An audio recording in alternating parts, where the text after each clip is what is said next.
Assalamu alaikum, dear students. Now we will discuss the second question of history in the chapter of nationalism in Europe.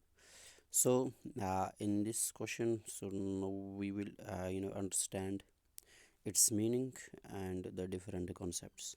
So the question is, what changes did Napoleon introduce to make the administrative system more efficient in the territories ruled by him?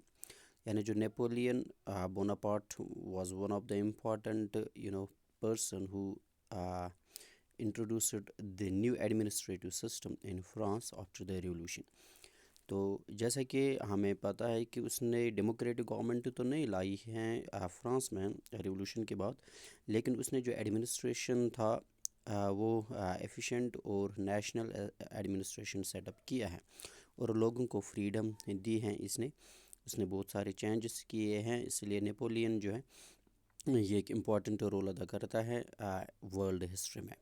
सो अब हम ये देखेंगे कि जो French revolution के बाद Napoleon ने किस तरह के चेंजेस लाए हैं फ्रांस में, जिससे इसकी जो एडमिनिस्ट्रेशन थी वो एक जो है एफिशिएंट एडमिनिस्ट्रेशन और रैशनल एडमिनिस्ट्रेशन बन जाती है। सो स्टार्ट कर लेते हैं। Napoleon introduced the following changes to make his administration more effective. तो नेपोलियन ने कुछ चेंजेस किए हैं ताकि इसकी जो एडमिनिस्ट्रेशन है इसको इफ़ेक्टिव एडमिनिस्ट्रेशन बनाया जाए। तो क्या चेंजेस किए हैं नेपोलियन ने, इसको हम देख लेते हैं।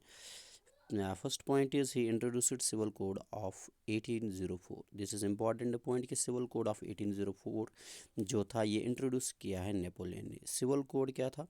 ये कोड ऑफ लॉ थे जो नेपोलियन ने दिए थे, इनको हम बोलते हैं नेपोलियनिक कोड ऑफ लॉ। सो इस कोड ऑफ लॉ के बारे में नेपोलियन खुद कहता है कि my glory does not lie in the victory of 40 wars but in my code of law.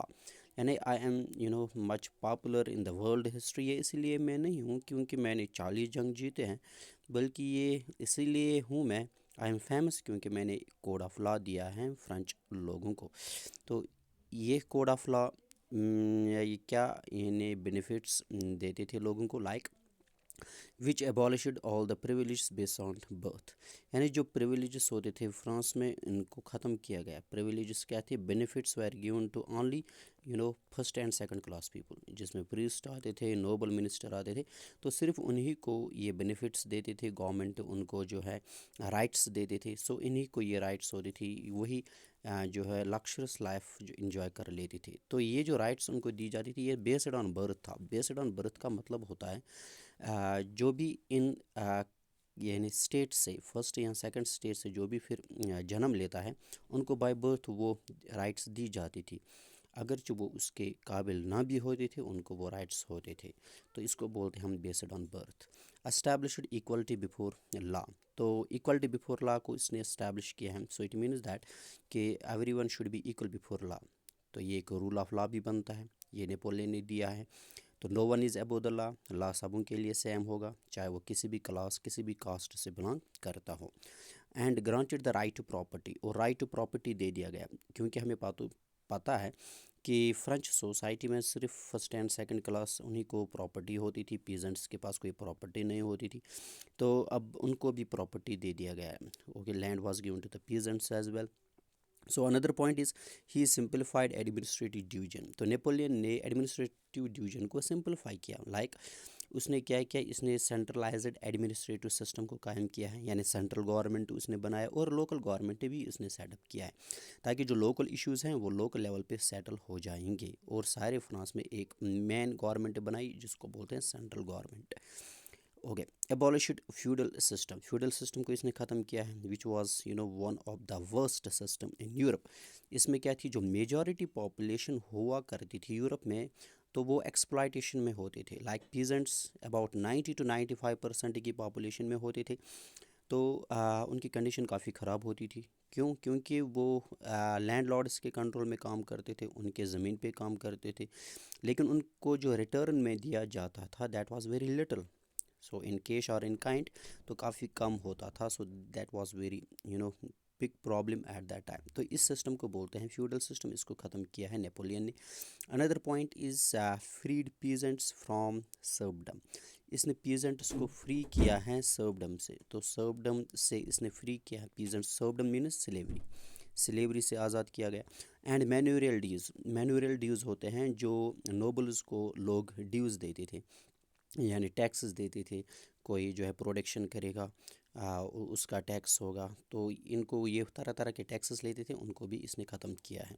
Another point, he removed guild restrictions in the towns and also improve transport and communication system. तो इसने guild restriction को improve किया है। ये guild restriction क्या था?